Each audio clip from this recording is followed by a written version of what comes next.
Hello, welcome to Celebrity Diaries. Lebanon is in mourning after a huge explosion in the capital Beirut killed at least 78 people and injured more than 4,000 others on Tuesday. The blast occurred after a warehouse with highly explosive material caught fire. Trump says U.S. military leaders cite a bomb of some kind. The warehouse held highly explosive material, said an official with Lebanon's army, who added that the blast was likely caused by a fire and wasn't an attack. President Trump, however, on Tuesday evening called it a terrible attack, and said U.S. military leaders believe the explosion was caused by a bomb of some kind. The explosive material, which Lebanese officials identified as ammonium nitrate, had been kept at the warehouse for the past 6 years, according to Prime Minister Hassan Diab. All those responsible for this catastrophe will pay the price, Mr. Diab said.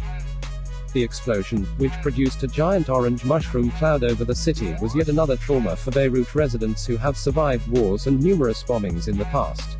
They now face the challenge of rebuilding at a time of strained resources due to the coronavirus pandemic. The blast is the latest blow for Lebanon, a country already reeling from multiple crises in recent months, ranging from large street protests over government corruption to an economy on the brink of collapse after years of mismanagement. Before the explosion, which shook the whole of Beirut, Lebanon's economy was in free fall and ordinary Lebanese citizens were struggling with soaring prices of food and other goods, as well as long daily power cuts. The explosion destroyed one of Lebanon's most important international ports and severely damaged Beirut's cosmopolitan city center, with its neighborhoods of restaurants and concrete apartment buildings, and its iconic corniche on the Mediterranean. The city's core neighborhoods, home to countless cafes, bars, and artist studios, are at the heart of Beirut's role as a regional cultural hub with global aspirations. The shockwave and vast plume of smoke quickly transformed the city center into a surreal scene blanketed in dust and debris as stunned residents fled their homes and rushed the wounded to hospitals. Vehicles carried injured people, their arms and legs hanging limp from car windows. Dust hung in the air.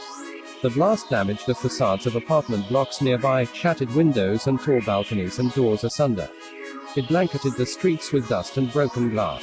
Bloody and injured people were trying to reach hospitals and wave down ambulances, which struggled to navigate streets filled with debris and wrecked cars. The explosion left a swath of destruction at Beirut's port, one of Lebanon's vital economic arteries. Video footage reviewed by the Wall Street Journal showed a swath of rubble, piles of metal and burning fires at the port. The Lebanese Health Ministry requested that the wounded be brought to hospitals in areas surrounding Beirut to relieve pressure on facilities in the capital, the state news agency reported. Lebanese President Michel Aoun directed the military to help respond to the blast, the agency also reported. Having witnessed the horrific explosions at the port this evening, our heartfelt sympathies go out to the victims and their families. We mourn each loss from this terrible tragedy alongside the Lebanese people, said the U.S. ambassador in Beirut, Dorothy Shea, according to the embassy's official Twitter account.